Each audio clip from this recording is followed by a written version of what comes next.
Hi, welcome to Agsolutely Fabulous. My name is Gillian Fennell, also known as Station Mum 101. I love everything about agriculture, especially the people and especially communicating about what makes Australian ag so special.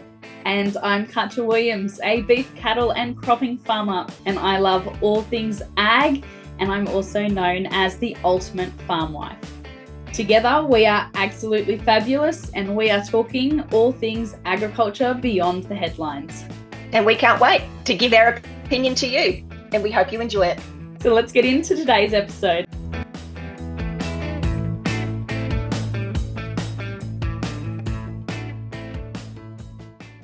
Welcome back to another episode of Agsolutely Fabulous. It's episode 70. It is a Q&A, and if you are watching on the YouTube channel, you will notice that Gillian is wearing something on her head. Gillian, take us away.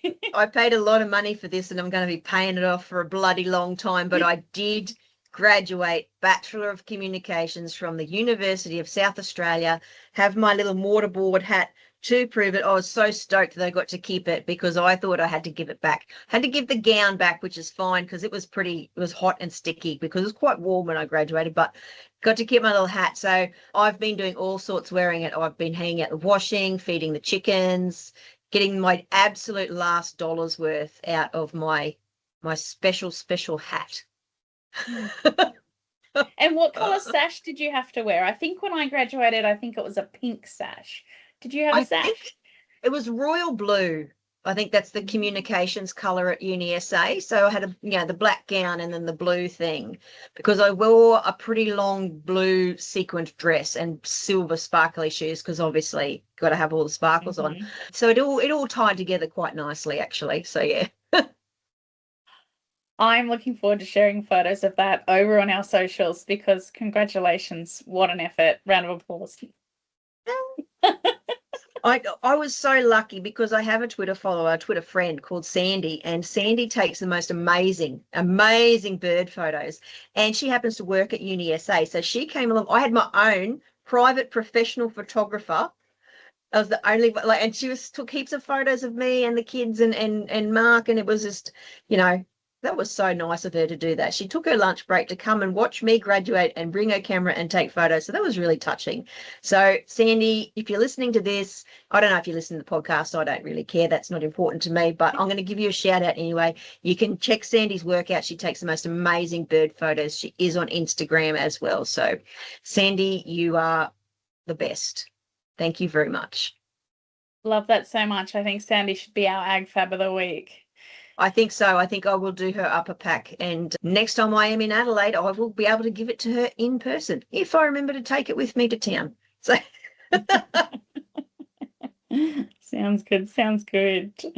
So we are heading into the Anzac long weekend. Everybody, please be safe. Have a great Anzac Day weekend. Gillian, what are you doing for the long weekend? Absolutely no idea. I've got no concept what I will be doing. Nothing, I hope.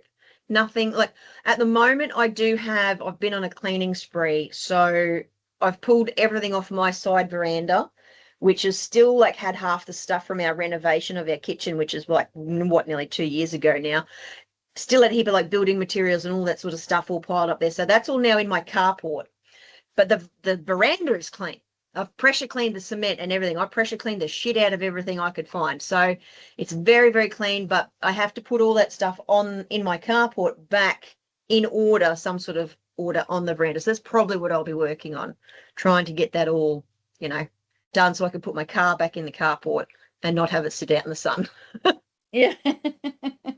Yes. No, that's a great weekend. Usually my side of the family do a long lunch. So we usually go to the dawn service and then to the march, and then we go out for a long lunch as a family. And we do that for my side of the family instead of Christmas, which is always lovely because we have lots of servicemen and women, both past and present. So it's really great to be able to not only honour them, but, see them in person and spend that quality time together. So we usually do that. But this year I'll be doing something a little bit different because, as you guys have been listening for a while, I've got a little bit of a project on. So I've actually invited some friends out to help me try and rainproof the farmhouse. So last time it rained, inside was just like a waterfall. So I've got some friends coming out and they're going to help me fix the guttering because I can't do that with 4 kids myself. So they're going to bring all their kids and we'll probably have somewhere between, I don't know, 8 or 10 kiddos there while we try and do that. So just we'll see get how it some goes. get some sheet panels and just lock them in. Put a bit of a tarp over the top and just keep throwing snacks in there. They'll be right. The big ones can keep order of the little ones, like you run a pack of dogs. Like the big dogs will take care of the puppies. It'll be fine, Katja. Don't worry about it. So there's an insight into my parenting style for anyone who may find it. My kids are pretty all right, I think. They're getting there. They're getting there. Absolutely. But that will lead us into a little bit of breeding tags. We had a question come through over on the socials. So Gillian, in a previous episode, you mentioned mules tags, and their question is that like an NLS tag or a breeder's tag? Why don't they just call it that? So what's a mules tag? So there is a thing, it's for sheep, obviously, because that's what your mules is, sheep. So, and it is part of your LPA, so your livestock production assurance, which covers both species. I'm probably going to put my foot in it now because I'm not a sheep expert, as we well know. Also on your wool declaration. So when you send your wool away to AWEX, you say whether you're mulesed or not. Now there is a specific breed of sheep, a genetic, what do they call it? It's been, what's it called, Katja? When you register something, a patented genetics of sheep that are bare-breech, right? So they have their own special specific tag, which says that it is an NLS tag as well, so it serves that purpose as well, but it's also unique to, you have to buy it off those particular people, and it says that this animal has these genetics and it's accredited and everything else. So you can't just stick it in any old sheep. There's a lot of regulations and rules that go around with it because those sheep genetics have been patented and are unique to that breed. And that's so you can buy and sell those sheep with confidence, because if you're buying like a flock of sheep, if you're buying like 1,000 or 2,000, you want to make sure that they're all the right ones. And it's also so when you go to that point of sale, so when you can keep track of your fleece and those sorts of things, it is all included, all that detail in their tag, that they are not mulesed, that they are genetically bred to be bare-breeched, and that's why you need that special tag. So, and as far as I'm aware, there's only one in Australia that has that sort of level of acknowledgement and recognition. There might be more, but I only know about one. So that's what a mules tag is. It doesn't go in cows, obviously, but yeah, for sheep. And it's about being a specific breed, like a specific set of genetics that has bare-breech, and that specific genetic code has been patented, and yeah, you have to sign up with them through the people who own those genetics, I guess, in that sense, or are responsible for administering those genetics to get those tags and put them in your sheep. Well, there you go. Yeah, learn something new every day.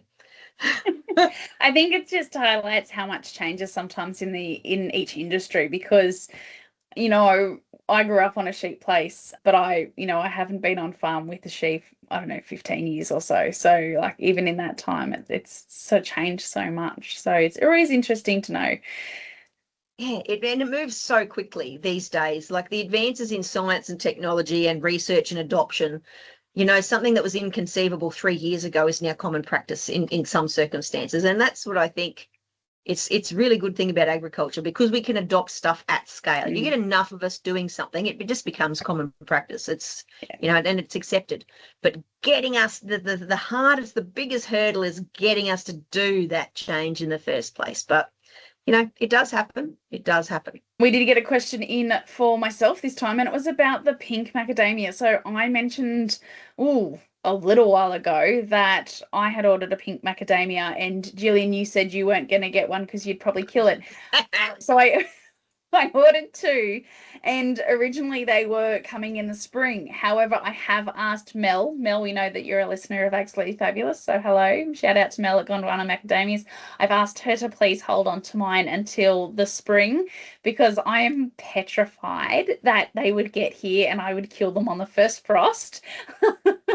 So to try and give them, that little bit more life, I'm going to get mine in in the spring now. So I'm so excited for those. I still don't know where I'm going to put them, but they're going to get here. It's going to be great. You can have like a matching pair at your front gate. It's very much like me and the jacarandas. So I bought a couple of jacarandas and attempted to grow them, which foolish, I know, but they're pretty cheap. So we went to all the effort. We got the cut off water tank and we filled it up with the best soil and this and that and everything else. And it was a bit hot and one of them just died. So scratch him up to experience, made a mesh cage and hung a bit of a mesh, like a shade cloth over the top of it. And I was watering it, looking after it. I was looking after a dead tree for about 2 months, dead as a doornail. It just because it was in under the cover and everything, it never dropped its leaves. It was just, and so like Mark said to me, I think that's dead, that tree, because it's not like growing. I'm like, no, look, it's growing. It's this, everything else. And he reached out and grabbed it and just snapped in half. So, so don't do that, Katja. No, I've got my cages and everything sorted for it. It will be very highly pampered once it gets here as well. Mel sent some pictures and some videos of how they're looking, so I'm very, very excited about that. You'll have to do an unboxing video, because I am fascinated to know how's it going to get there? Like, is it coming in the post? Is it coming on a truck? Like, how big is it going to be when it arrives? Like, I can't wait to see. I'll do a little come with me reel. And speaking about things that are arriving in the mail, you're back on station. Did the mail plane finally get in? It did. We did get mail. And so, like, obviously it had a mountain of things. And in it, Katja, was the box of stuff that you sent me that I missed out on because I didn't go to the conference. So there you go. There's Alistair's makeup palette. If you've been to one of Alistair's makeup lessons, like, this is the stuff he makes. Like, how beautiful is that? Obviously, oh shit, Eleanor has been told not to touch it already because it's mine, not hers, but she might get one for Christmas. And a book. Got something to do with my spare time when I finally get some. And another book. Our keynote speaker at the cocktail party signed that one for you, Gillian. And another book with a That's from me. Mandarin on it. Yeah, I thought that might be, because I'm like, hey, I don't remember that in the conference thing. But so that book is called Mattering, and it's because you matter to me as a committee member. Thank you very much. I really do appreciate that. And because I had it all like unpacked on the kitchen table, and Mark goes, oh, geez, you're good at supporting all these bush businesses, spending your money with them. I'm like, no. This is my bribe. Katja is bribing me to stay involved with the conference. That's why I've got this parcel. Yep. When it boils down to it. Yeah. I'm saying thank you very much for your help. I'd love you to come on next year. Yeah. But that's all right. So, no, thank you so much for that. I really do appreciate it. And I was really sad to miss out on it this year, but I was graduating. So, what else has been happening? What other questions have we got? Oh, the Inland Growth Summit. That's in your neck of the woods, isn't it? It's been a little while since I've read this question. So a new listener has sent through a question. After your comments on Evoke Ag from this week's episode, who should and who shouldn't be getting to discuss and have a say in the future of ag? Gillian, I think this one is up your lane to answer. I think then this is an interesting thing, because anyone can talk about anything at all. But as we all know, opinions are like arseholes. Everyone has one. Some are better than others. So it is, if you want to talk about agriculture and you don't even have to have a background in agriculture, because we've got plenty of people in our industry who didn't grow up on a farm and not from farming families, and they are really, really valuable because they love it, they live it, they breathe it. And so it's not that you have to be a farmer to be able to talk about it, because agriculture encompasses a large range of expertise. We've got ag bankers, we've got scientists, we've got, all these different analysts, we've got all these different types of professions, which agriculture sort of encompasses. But if you're not taking the time to understand the people whose livelihoods are at risk from your big ideas and concepts and thought bubbles, if you're not dependent, if your day-to-day income is not dependent on agriculture, then I don't think you should be taken as seriously as people who do rely on agriculture for their day-to-day income, who have, you know, their whole future is tied up in agriculture, and not just their identity, because that's a whole thing about farmers tie their identity to the land and all that sort of stuff. It's skin in the game, in the sense that if a stupid decision is going to cost you a lot of money, then you should be the one to have final say over whether it goes forwards or not. And this is the problem we have with policymakers and politicians and all those sorts of people. They have the most outrageous ideas about what's going to be really good for Australian agriculture, and it turns out that they don't know what they're talking about. But too late, because now it's the law and it's fucked it. So this is why it's really important, if you are a farmer, if you are in agriculture, you know, if you are an analyst or a scientist or a researcher, I don't care. If you're in agriculture, if you're working to feed people in whatever capacity that you do that, you need to get involved, because your voice needs to be at the top and at the forefront. You know, so people for the ethical treatment of animals, we should not be listening to them when it comes to treatment of animals, because they don't even believe that people should own animals. So that should immediately disqualify any of their things from being taken seriously. Anyone who doesn't want to eat meat should not be allowed to have the final say on eating meat, because obviously they don't want to do it anyway. So, and this is what happens. Some of these people are very noisy. Some of these people are very well resourced. And so they get their mad ideas in front of people and they won't go away, and they pester the shit out of everyone until they get their ideas, you know, made into legislation or common practice, like Meat-Free Monday. I have no objections to people not eating meat, but to think that that's going to save the environment is a nonsense. Don't eat it. I don't give a rat's, but you're not going to save the environment for not eating meat on one day of the week. It's crazy talk. So by all means, and we also do need to listen to people like consumers, customers, stakeholders, even, you know, because sometimes they might have a good idea or a valid point that we haven't been able to see for ourselves because we're too close to an issue. That's fine. But when it comes down to who is going to have the final say on this, if you do not have skin in the game, then your opinion should not be taken as seriously as someone who does. We can't exclude anyone from having a say. We can't, because that's not inclusive, and that's also not very helpful. But different opinions should have different weights. That's what I would think. That's be a sensible approach, I believe. It sounds like they're also asking, you know, they've referenced the summit in this area and they've referenced Evoke Ag. Gillian, you've been on a few boards and committees now around conferences and agricultural conferences, like including the NFF and stuff like that. So when you're trying to work out who should be emceeing and who should be speaking at that conference, is there like a checklist that you go through? There is, and it depends on what the aim of each individual conference is. So if you want to inform people about something that's happening, because the MLA updates is a really good opportunity, like example of that. So someone said, oh, you go to the MLA updates, you see the same people talking about the same things. Yeah, that's right, because the MLA is updating you, the producer, the stakeholder or industry participant or whatever you are at that conference. They are updating you about what they are doing. That's why you hear from the same people talking about the same things, because it is an update. Yep. Things like Evoke, which are meant to be thought-provoking and a little bit provocative to expand your thinking or to get you to think in a different way, they might go, oh, because I was at one Evoke and old mate was talking about growing tomatoes on the moon. That's a nonsense.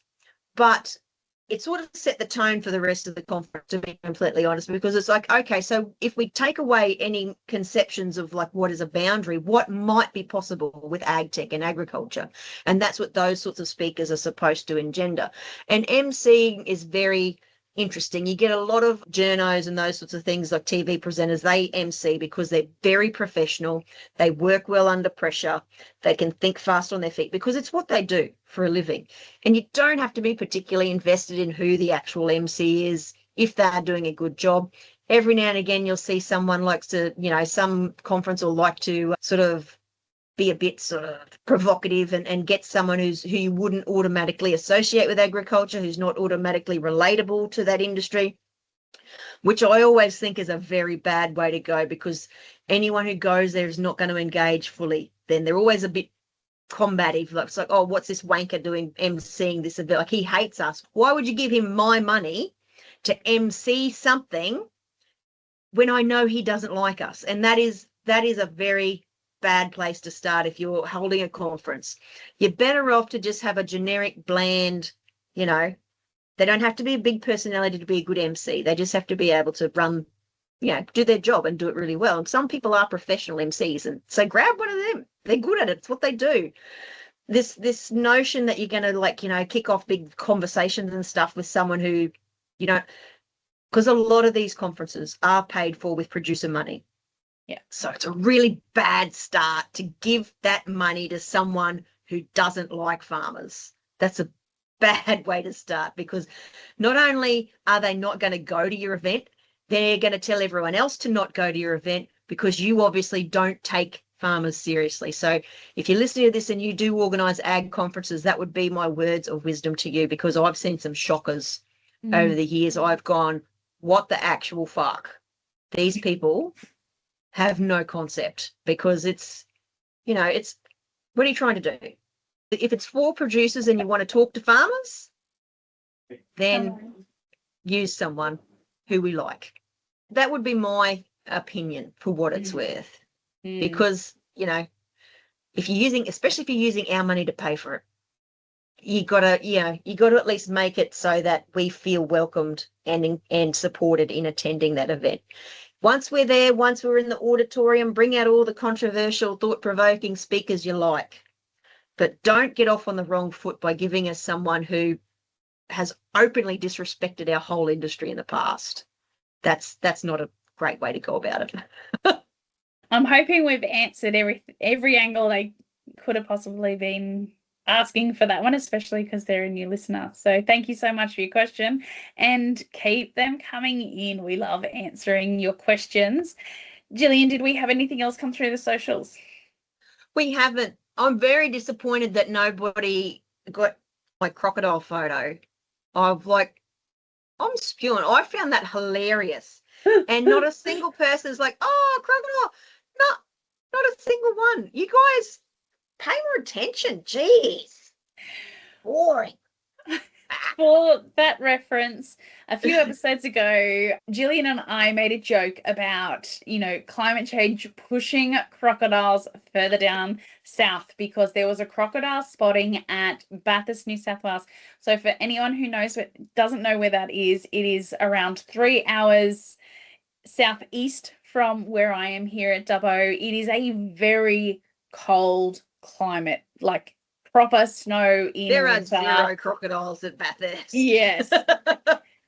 And I think we can let the cat out of the bag of that article, because it has been a few weeks. So basically they called the local snake catcher to go down and investigate this crocodile sighting, and it ended up being this inflatable pool crocodile with the handles, and it was just covered in slime, and it had washed up in the creek bed. So it had it must have just blown away out of someone's pool, or someone's taken it down to the river and left it there. But hilarious. We put that up on the socials. We'd like to see you guys get a little bit more involved in our cracks of and our if jokes. If you do see something funny online, feel free to tag us or share it with us, because we do love a good joke. We love a good laugh. And we will share it then with everybody else who may not have seen it. And we'll even talk about it on the podcast. So if you see something that's funny, like a funny photo or something cool, send it to us. We will love that.